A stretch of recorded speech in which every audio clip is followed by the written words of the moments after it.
So, hi everyone, this is Magnetic Conversations. And since you're hearing me speaking not my mother tongue Lithuanian, but English, you can assume that I have a beautiful international guest in our podcast. And this is Elina. Hi, Elina. Hi, nice to be here with you. I'm so glad that you agreed to come here because I believe you're busy and you're traveling and now you're in Greece, but I believe you will live somewhere else. So tell me a little bit about you so the girls can get the idea who is this pretty woman here with me. um, so geographically, I'm between the Greek islands where I host retreats and Los Angeles, California. My partner is from there, and um, we split the time. Um, what do? I help women reconnect with themselves, and that is in kind of all aspects. The work begins spiritually, and it goes into all the aspects of ourselves, and a lot of it is also around our sexuality, and a lot of healing work in the different areas of what it means to be human. Whether it's traumatic experiences, um, or simply limitations that we create for ourselves. And yeah, that's a very, very short introduction. Yeah. Yeah, thank you for that. It's just that when I saw a profile, and I guess I even saw some, information about your retreats, and I thought this is the girl who I can start talking about intimacy, femininity, and sexuality. And I do believe that every, professional or even every person, not even take a professional, have their own imagination what sexuality and intimacy is. Would you define it? How do you see it when you work with your clients, with your, groups and retreats? Do you treat it? Mm, that's a really good question. That's such an amazing question because I think often we think of sexuality as, like the act of having sex Like interview. and Yeah. yeah, intercourse. And really, I think our sexuality kind of is so all encompassing in the sense that it goes from the relationship that we have and our ability to be in a healthy relationship. And that is our ability to express our needs, to set our boundaries, to communicate clearly, to also recognize when a partner is right for us. Because many of us have addictions to really painful relationships. And I speak from a past of being an addict to suffering. So it goes Yeah. from that, like the relationship standpoints, to also what do we create in our lives? Because the more contracted our sexual energy is, the less we're able to actually create from an authentic place to create. And it can be, as an entrepreneur, it can be just, painting something. It can be what we wear. The more we're contracted, the less we're ourselves, basically. So that's, big aspect of it. And then there's the actual very um, physiological and energetical aspect of our sexuality that goes into the anatomy, the feminine anatomy of where have we numbed ourselves? Where do we hold trauma? Where do we hold contraction? Where do we hold pain? Because so many women have pain during their menstruation, which, happens a lot. And we think, oh, that's just a normal thing, but really it's not. Mm. It's a sign that something is there and needs to be released. There's also chronic pelvic pain that a lot of women um, experience. So yeah, a little bit of all of that I think is the field of sexuality. It's a huge topic. I hear that. Even the things you have, let's say, unlisted, if we took time to go deeper into each of them, it would take, I don't know, a week for us to talk, I imagine. So I will try to navigate us through all these aspects step by step, because like today, we're women, like, after the not femininity, the feminism started, we got the rights to do different things and to have equal rights and to vote and to buy property without the signature of a husband. Imagine that 50 years ago would not have happened. But then again, we somehow took for ourselves the masculine energy and then the whole, active energy where we suppress our femininity and our sexual energy. And at the end of the day, I feel this confusion, like what do we need? What do we want? What do we like? And we actually, I cannot say never, but we barely talk about it with our partner or even think to ourselves. Could you reflect on that? Like what do we need and why do we suppress our sexual energy?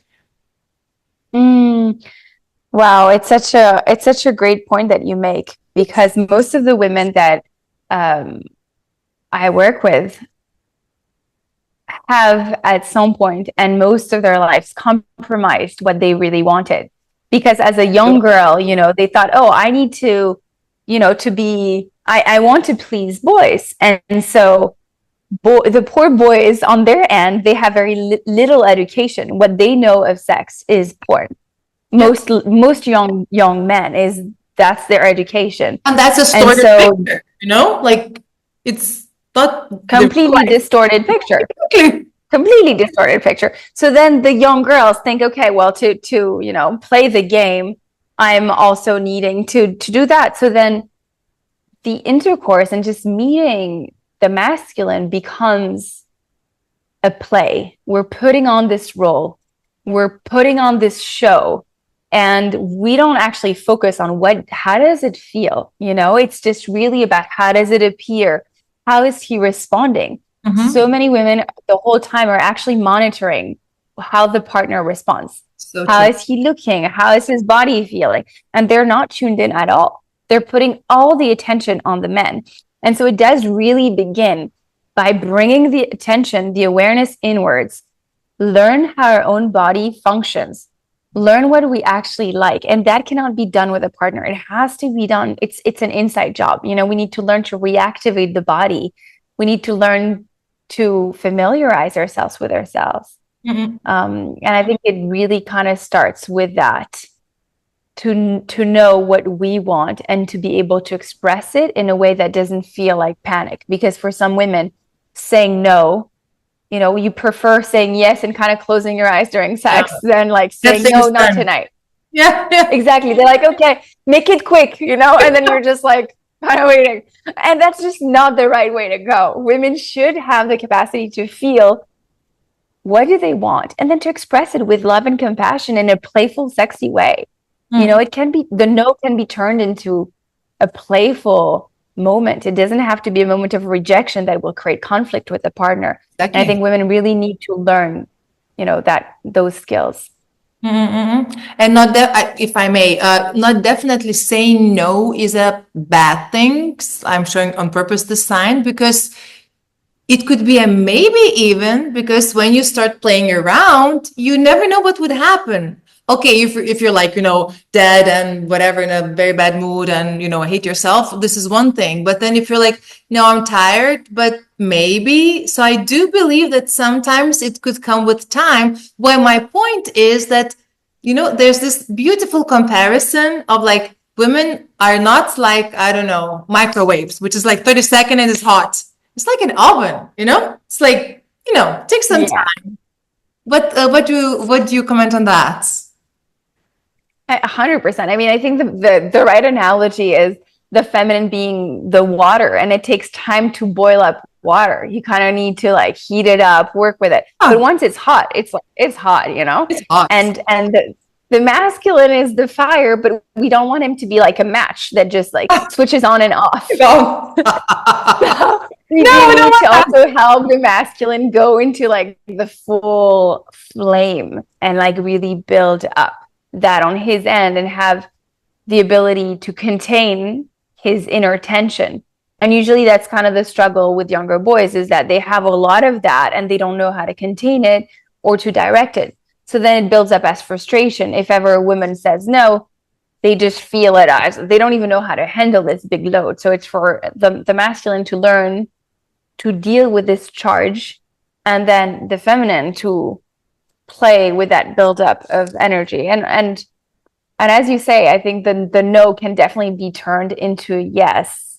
And sometimes a no is a no, both are fine. Of course. Mhm. Yeah.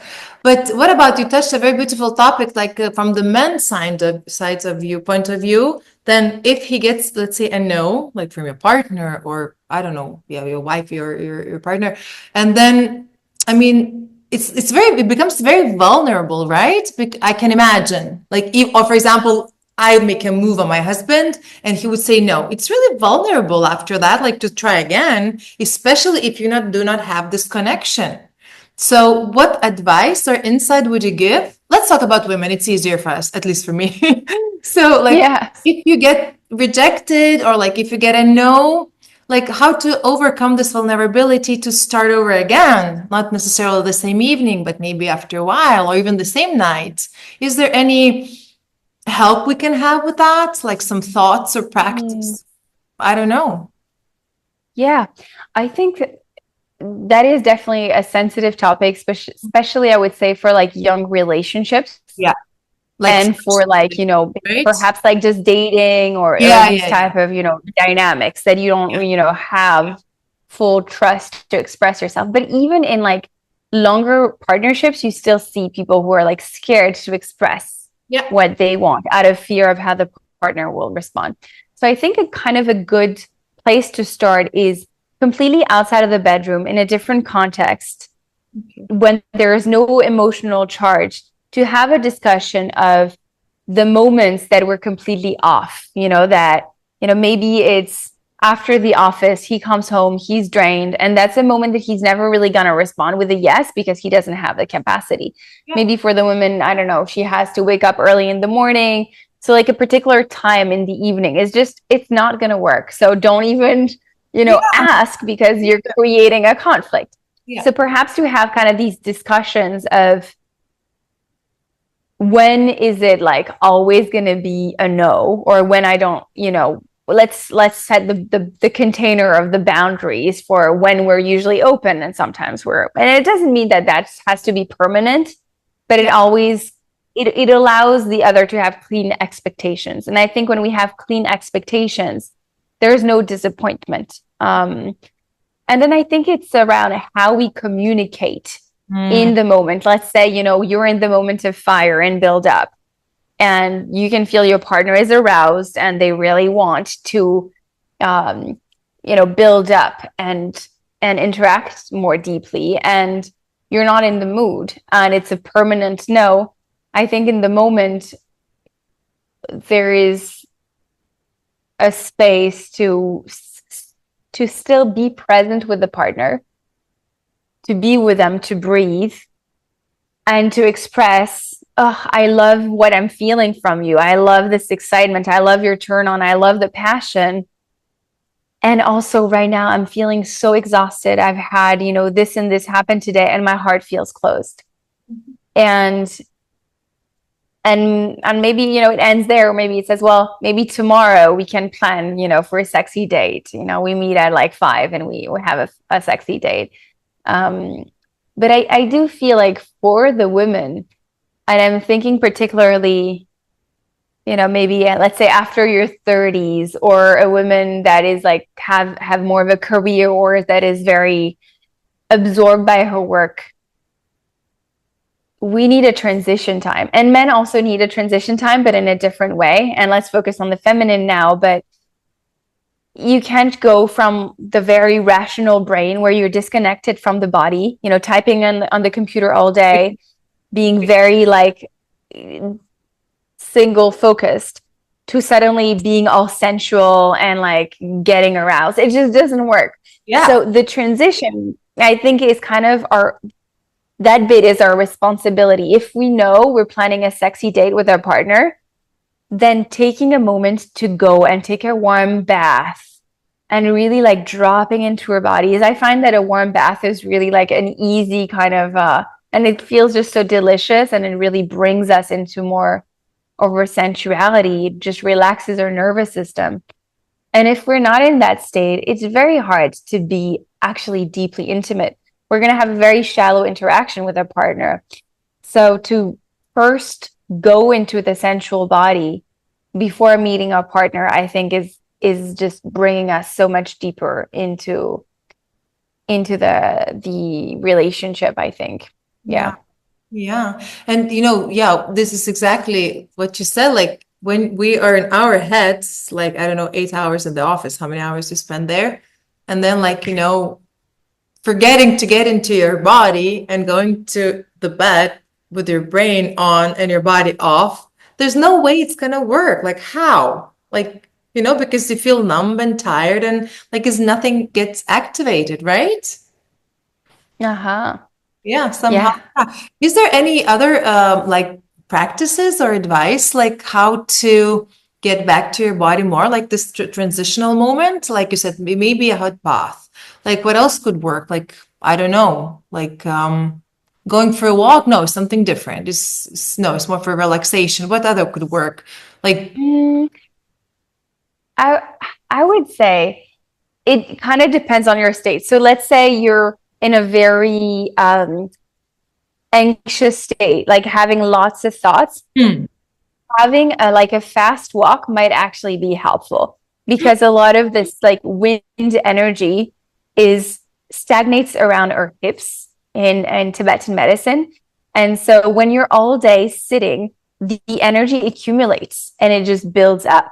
And mhm. so then you start getting even more like there Yeah. and actually having a long or even not a long walk, but let's say 15-minute but strong walk Hmm. helps move the energy and helps you actually decrease the pressure from the head. So Hmm. that would be more to just help first decrease the mental tension that we can have. And then I think dance is a fantastic and super easy, accessible, and free way Yeah. to just like really get in the body, get super playful, start feeling the body, move around, play like a very exciting music or something that you just feel very juicy in. That's a super easy and pretty much cheap option. Yeah. Um, what else? Igniting our taste as well. Taking a moment to taste something really delicious and being very present with it, not like grabbing food while we're texting. We Yeah. put the phone away and we eat something and we really taste it and we touch our body and we like receive the food. That starts also bringing us in the sense as well. I would say igniting all the senses. So music, taste, smell, something also very beautiful. It activates us. When you see something beautiful, you're like, ah, wow. You see a rose, you're like, oh, wow. Um, yeah, touching our bodies, like massaging our bodies, putting oil on the body. That's also a good way for a partner to maybe start connecting, to be like, hey, you seem tense. Can I give you a massage? Of course. I mean, And yeah, it's like, of course. And from there, it already starts creating the connection. Mm. Yeah. So I think those are kind of like easy Yeah. things that we bring in every day. But we have to first choose to snap out of the mind. It's like sometimes the mind, we become the slave of our mind. It starts just like attaching to every thought that we have. We're like, oh, pursuing it. And to give ourselves the permission, to tell the mind, hey, I'm going to pick up this topic in tomorrow morning. I'm going to be right on it, maybe writing a list of it and reassuring the mind that this is going to be picked up. And Mhm. then from there, opening and moving on to the next, chapter. Mhm. Well, this is amazing. Well, it sounds so simple, but if you think of it and you do it, at least one or two, I believe that this is what works. Especially as we said, like if you're very stuck in your head with your work or with your, not even work, could be kids, could be cooking, could be anything. Anyways, I will have this another kind of question, which is how to say, a bit sensitive, but I do believe that we have to talk about that because barely even with girlfriends we do not talk about that small different long term or long time ago happened experiences could be nothing dramatic, but like small comments about your sexuality or your body, or like something went wrong on a date or so, like builds up our trust in our bodies, our sexuality, I do believe. And then this comes together with you into your bedroom. So my question is, like, can we call this things trauma? Or if not, so what is trauma which is blocking us from opening up in sexual relationship? Mm, That's a really good question, and also a very big one. Can we top it, like Mm, make it at least a part of it? Because I yeah, believe that not the worst must, my point is that not the worst must happen to harm your confidence in your intimate relationships. Could be a comment, right? Could be something yeah, wrong, could be, I don't know, some bullying maybe. So I want to encourage women, like to talk about it more, and maybe you could reflect on that. Yeah. yeah, yeah. So I think our sexual, any traumas, let's say, that comes to block our sexual energy is not even necessarily something sexual. Okay. Meaning, Uh-huh. any moment that any trauma actually that we have throughout our lives. And trauma is not necessarily something, that is very big and crazy. It doesn't have to be, an accident. It doesn't have to be a rape. It doesn't have to be verbal abuse. Traumas at a young age. Imagine, a 2-year-old child that their brother steals, their toy. And then no one responds. Their parent is not there to, actually create the boundaries. In that moment, I feel abused and I feel neglected, and I feel like life is completely unfair and I'm not left all alone.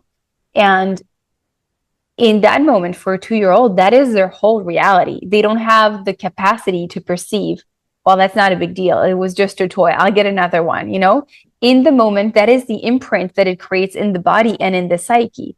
So then, fast forward 20 years, you're living out a completely different situation, but somebody takes something from you and you start feeling this deep pain of life is so unfair. No one has my back. And the whole energy body contracts. And that contraction repeatedly throughout our lives, whatever little event we have that make us completely contract and move away from joy, ends up compressing our sexual energy or our life force, that we're just less alive, we're less vital, we're less present. And you can see it on a person that has had a lot of sorrow and that has not taken the time to actually work and clear those pains, that their face is contracted. There's no light in the eyes. You just see it's like there is that.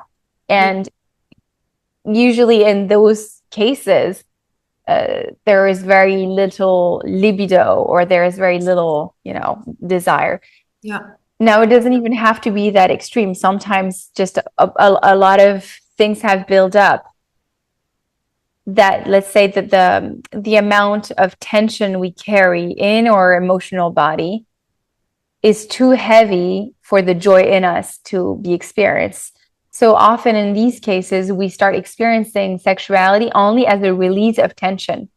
It's kind of like having like a quick sex to just go to bed. Oh, I can't sleep. I'm just gonna jerk off. Maybe you've heard that before. And Yeah.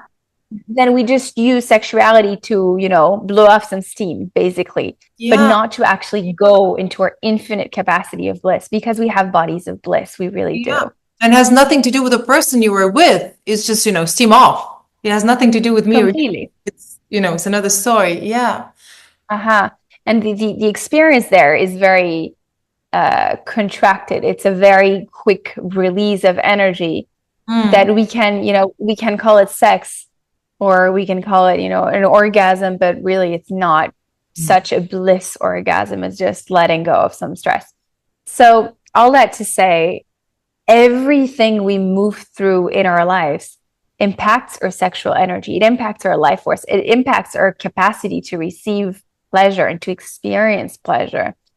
And of course, comments we receive about our physical bodies, confidence, and all of that affects us in the sense that some women experience shame around their bodies, and particularly around their yonis, around their pussies. Yeah. And that comes a lot from, the images we have in porn, that we have standardized yonis that do not exist. Let's be clear. They just do not. Like, Thanks for that saying is not that. the way. Yeah. That is not the way that we're built. And there is an artist, I think in New York, he built this it's called the wall of vulvas. Okay. I am not sure the exact term, but Yeah. I think he made plasters of more than 100 vulvas, and you can see how they're all wildly different. Yeah. And I think it's very reassuring, especially for young women, to see that and to not go into thinking that their labias need to look a particular way, because that is something that is actually quite heavy on young girls' psyches. Actually, if we look at plastic surgeries, that is labia reconstruction and making the Yeah. vulva look a I've particular heard. way is in the top surgeries, which is, really crazy. It decreases our capacity for pleasure, and it just builds up on, the crazy shame that we put on, on young girls. So that is definitely, also an important component to bring women to feel comfortable with their bodies. And I think a very easy way to start with that is, one, look at examples of how real vulvas look. And you can look, for example, at this artist's work, and you can look up at other images and see how women vulva actually do look. Mm. And then taking time with yourself in a very safe space and taking a small mirror that you place between your legs, because a lot of women don't actually familiarize themselves so much with their own vulva. Yeah. And to take long, deep breath in your belly and observe your vulva, and to see, well, what part do I feel, uncomfortable about? Maybe you look at one part of it and you're like, oh, I wish it didn't look like that. Yeah. When that happens, stay with the sensation. Put one hand on your heart and breathe. Create space in your heart and welcome how you look, because really you're a beautiful flower. Our vulva is like this magnificent rose, and you never look at a rose and think, oh, I wish this petal was a bit more pink, or I wish it was more orange, or whatever. That just doesn't happen, but we do that to our bodies. So I think that's a very easy practice to do for young women, and actually women of all age, to just Exactly. reconnect Mm. and notice all the stupid junk thoughts we have about our own bodies. Like whenever we think, oh, this should be like this, go back to your body, breathe, and recognize your own divine perfection. Because we're all creatures of light, we're all creators Yeah. of life, and we're perfect as we are. Yeah, because I've seen this. Oh, I'm not sure. Maybe it was some TV series, like documentary TV series on Netflix, but I could be wrong. There was this practice where one like teacher or coach asked a woman, it was like, I don't know, 55, 60-ish woman, like to stand naked in front of the mirror and just observe, and watch. And for me, sorry, yeah, even when I was watching it, like different emotions started coming up even in me watching it on TV, because it was so fragile, intimate, vulnerable, because this woman basically saw the first time her body naked as it is, not the way, like, with a different angle, like contracted pelvic muscles, like, maybe something like with your hair, just purely naked, seeing and accepted. That was so powerful and was so, emotional even to watch it, let alone to do it. So that means like we're not, used to see our bodies as they are and accept them, correct? Yeah, yeah. Mhm. Kind of going back to the topic we were discussing at the beginning, we tend to play a role when it comes to our sexuality. We Yeah. play a show, like we curve our back a particular way, we move the body in a particular way. To certain And all of that is moving ourselves away from our center, from what we really are. And our sexuality is here to allow, I mean, so many things, but it's here to allow us to experience the bliss that we are. And when we're playing games, we cannot see the bliss that we actually are. We cannot perceive, we cannot experience. We're stuck in the mind, in the ideas of, I should look like this, I should be like this, and so on and so forth, rather than the actual embodiment and feeling what we really are and what we're experiencing in the present moment. Okay, Alina, all these things you're saying sound amazing, and I do believe in them. But then, my mind gets turned on like this, sharp mind, and they think, okay, it's easy to say if this and that and this and that and this and that and etc. etc. But really, it sounds easy, but at the same time complicated. Because like when was the last time, not you personal, but like a woman spoke openly with her partner? Not even about sex or intercourse or bodily parts. In general, like honest, deep, heart open conversation. Or like when did we last time check maybe our physical needs have changed or like emotional needs have changed, if you're with the same partner for 20 years, for example, or, just had a baby, so everything has changed. Like, no. So what I'm inviting us to shift our conversation to like this emotional connection, which I do believe is like inseparable part of our intimate life and like sexual bodily experiences, right? Mm-hmm. Yeah, 100%. Again, going back to the beginning of our conversation, our intimacy is first our relationship. Yeah. How am I able to relate and what's the quality of my relationship? And I think the core of the work is actually there a lot for so many of us because we have learned that our relationship is some kind of adversarial game, that I need to defend myself from the person in front of me. And sometimes it's very subtle, but anytime we're strategizing, we're playing these games in our minds, we're considering the other as our adversary, not as our partner. And most women play these games with their partner because they feel insecure, because they don't feel safe, they feel the partner is going to betray them, and so on and so forth. And it begins with all of us being willing to take the risk to live truthful relationships and to take the risk for the relationship to fail. Well, if the person is not willing to play, to drop the games and to actually enter a relationship, maybe they're not the right partner for us, and sometimes we're so scared of losing what's in front of us. But really, if we want to get into deeper partnership, we have to be willing to take risks, because if not, nothing is going to ever change. And yeah, learning to communicate truthfully for so many women is, I would say, one of the first challenges, because women have been, taught from a young age to just not say what they really want to be saying. So then later on, so many women, have thyroid problems. All of this is in the throat. It's just, we're just stuck here. It's like you've swallowed so many words you wanted to say. It's like there, Yeah. And so taking baby steps with very small things to learn to express, what do I want? What do I feel?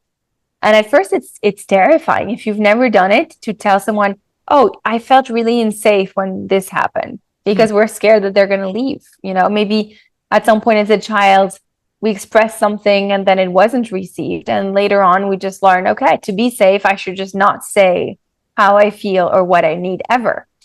But that doesn't lead us to what we want. We actually want to be in a relationship where our needs are gifts for the others to receive, right? Because it is a gift. Like if you think about, I don't know, a moment that you want to make a gift to somebody and you know what they really want, what their heart is desiring, it's really like exciting for you to be able to fulfill that gift. And it's the same for our partners. They really want to fulfill our needs. And if we don't give them that chance, we're depriving them also from fulfilling our needs and feeling good. Because we're like, it sounds, and I believe it's true, that we're stealing not only from ourselves, but also from others with doing that. It's completely. Like, you're like a thief. Completely. Yeah. And then, everybody's sad and miserable. I'm dramatizing, but at some point it's true as well. Like, everybody's completely. Two people sitting on the same couch, like scrolling to two different phones, and that's a date. Like, you know what I mean? Yeah. Yeah. It just builds up the separation that we already have. And I think we need to reframe the game to, well, how can I set my partner up for a success? Because most women, we have our needs and we have them in our minds. And then we play games of testing our partners. We're like, well, let's see if you remember that. We're like, let's see if we remember that. Or let's see if he's going to do that. Exactly. And in our mind, we're like, and if he doesn't, well, I'm just going to shut down like a little oyster, And Yeah. that just doesn't serve Oh my anyone. It God. just doesn't. But all women do it. We're always like, let's see if he does. Yeah. And then he has to guess what I want. Exactly. So instead, we need to change the game I know, and set up our partners Yeah. to win. Like, I don't know, for example, if you have gifts that you really want, make a Pinterest of everything that turns you on, that lights you on. And not like if you don't get me this, I'll be pissed, but be like, ooh, all of this really turns me on. Like this is what lights me up. And your partner wants to bring you into a state of joy and ecstasy. Like, Would be even excited. sexually, men, yeah, completely. Like men want to make their women climax. Like they just love it so much. And it's the same in life. Like men want to make their women completely blissed out. But sometimes we keep inside of our minds what really turns us on as like a little game or test.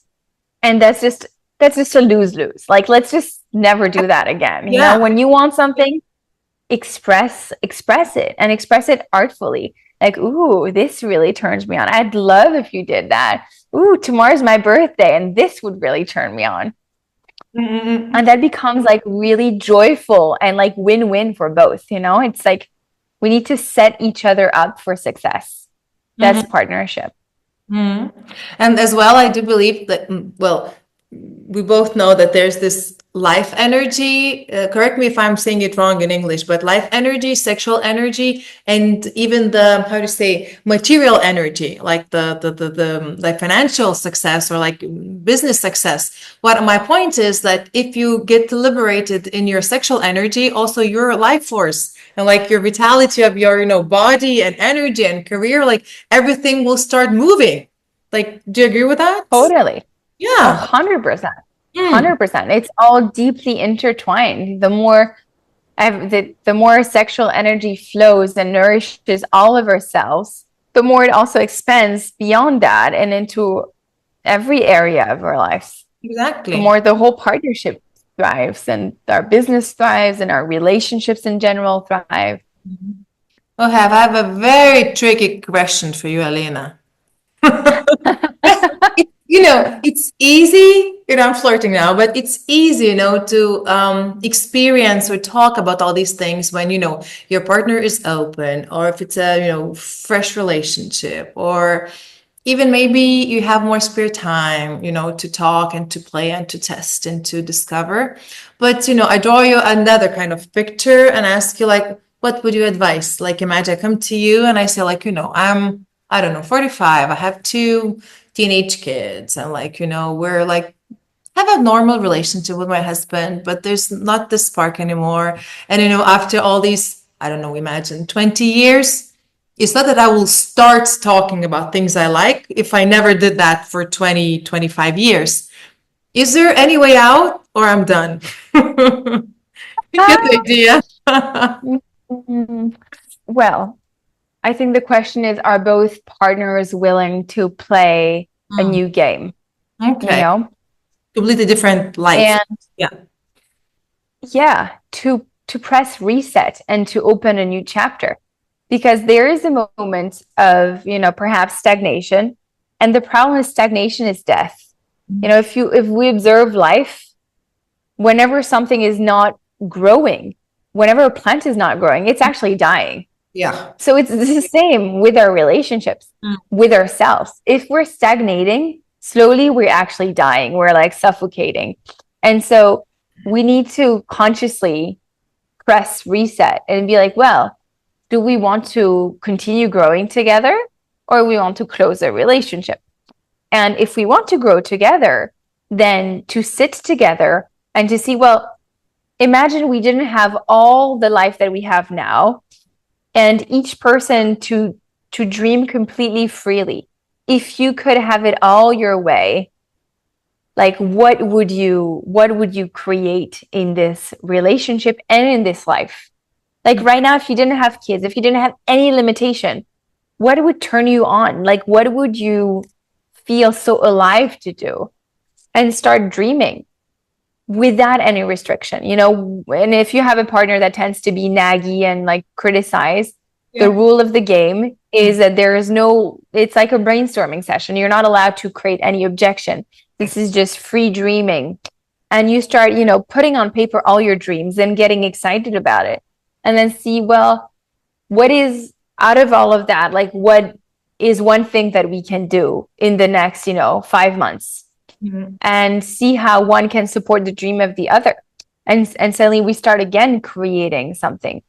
And in the sexual, if we look more at the sexual aspect, then to create kind of a program of practices for the couple to start again re-exploring things rather than just, because usually people will learn a sexual pattern and sometimes it starts like very young, maybe the first time they masturbated, and then they just repeat it their whole life. It's like, and it's the same with pretty much everything in our lives. Like we learn a pattern and then it's the most energy efficient for our system. I already know it. I'm just going to use the route that I know. And it was going to work. And so then I know it's going to work. It's a safe bet. So I go there.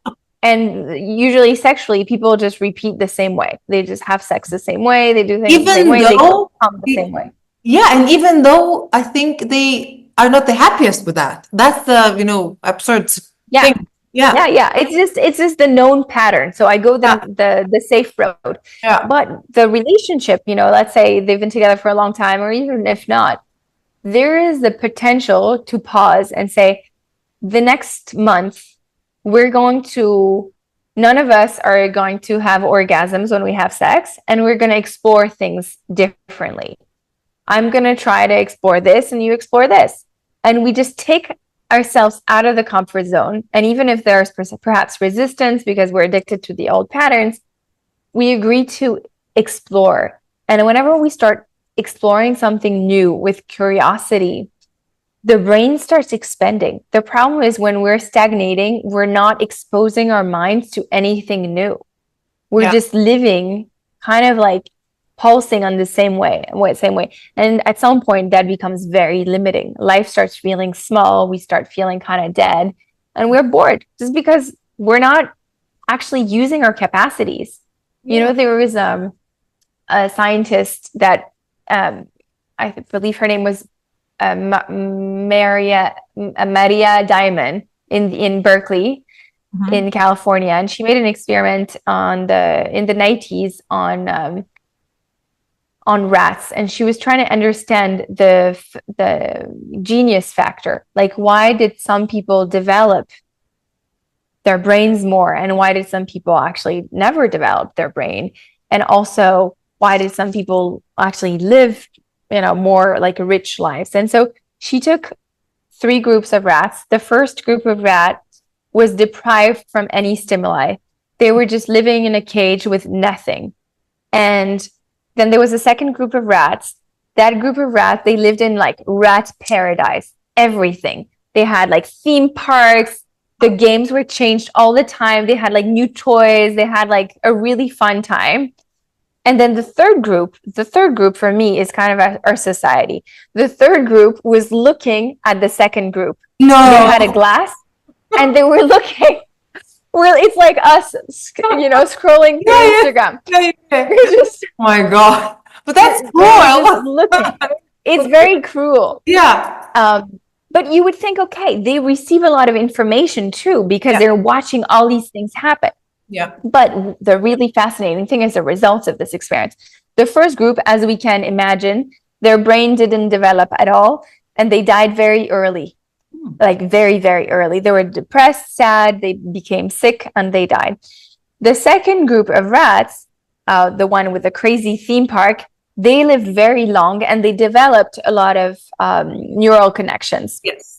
So their brain was very rich, lots of connections all over their brains, and they lived very, very old. Like for human age, it would be like around 90. And then the third group now is the question. Oh my God. And the third group, unfortunately, had very similar results to the first group. They didn't develop brain connections because our brain needs us to do things in order to create connection. Watching something is not enough to develop connection. It's like, maybe you're watching somebody dance on TV and you're like, oh, I could do that. And your brain starts thinking, I could do that. But then you try doing it and it feels like, you feel super awkward. You're like, oh, how did it, what? And this awkward moment is when we are building connections in our brain. Mhm. Before that, we're just imagining things, but we're not actually like creating new connections. And so similarly, in our lives, if we're not having experiments with our bodies, like with our full bodies, and scrolling, watching a TV is not an experiment, using our senses, then we're not developing our minds, we're not developing our brains. And I think that's when, we start getting depressed, we start getting in a rut. Yeah. Whenever we're not using our full potential, that's when we're feeling, like we just start collapsing. It's like, like muddy puddle. If the water's like standing, it's like full of everything and it's like dead, right? Stagnation, exactly. Yeah. Stagnation is death in water and in humans and in all of life. Oh my God. At some point, everything sounds so, romantic and easy and flirty and, I can do this and that. And then it's a point, oh my God, it's so complicated. So where's the truth? Somewhere in the middle? Or when you start, it just goes. What do you say? I think small steps, just doing one thing, and you do one thing and that opens you to something new. Okay. Like you could stay in your couch and think about doing something and think it's too complicated or scroll. Or you could take your car, go to a cafe, talk to a stranger. Maybe this stranger is going to open your whole life to something that you have no idea. Oh my God. Yeah. Maybe you go on the beach and you walk and suddenly you have an idea. Whatever it is, doing something is always better than doing nothing. Yeah. Sometimes we need to rest. Sometimes rest is very important and there's no denial, but rest and stagnation is very different. Rest, you're pausing from activity and development. Stagnation, you're just staying in a rut and repeating the same patterns until you die, So sad. But sometimes we do that and we do not notice that we do that. And it takes some time for us to notice and then do, because without noticing, we could not do. How weird is that? But it's so true. Interestingly, like you would see that in another person first, but not you yourself, right? Yeah. Somehow, like, I see that this and that, and like me, no, not so much, and then you realize, that's so funny. Totally. Totally. Like to be aware of oneself is the key. But something that I often recommend to people to do as just a little self-challenge, like make a list of things that you've always wanted to do, and it does not have to be something crazy. Yeah. And then just do it. Just do it. One thing on the list, you do it, and you see how it opens your life. But usually one small steps actually just opens a lot. When you start saying yes, the universe responds with yes. And it's really not something that's difficult. Our mind makes it, it will be so hard because I will not know the right person. This is all, stories of the mind. And excuses. Doing it's complete excuses and it's stories we tell ourselves. But when we begin saying yes to life, just complete magic happens. That's amazing. I hope that the women and girls who are listening to this conversation will do something different tonight for themselves and their partners. What do you say? Let's do the challenge. Yeah. I invite you, if you're listening to us, to make a list of things that make you a little scared, but a little excited too. Like something that you're like, ooh, can I really do it? And just freaking do it. Just do it. Do it and see what happens. Oh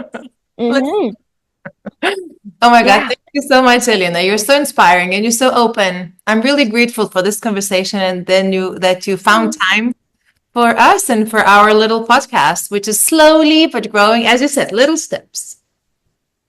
Exactly. Thank you so much, Agni, for having me. And it's been a pleasure. Yeah, thank you so much. Connect. Yeah, and I will tag you in this video recording so the girls can check out your profile and maybe attend one of your retreats. Who knows, right? Yeah, yes. Okay, thank you so much. Sending kisses. Bye. Thank you, Anya. Bye.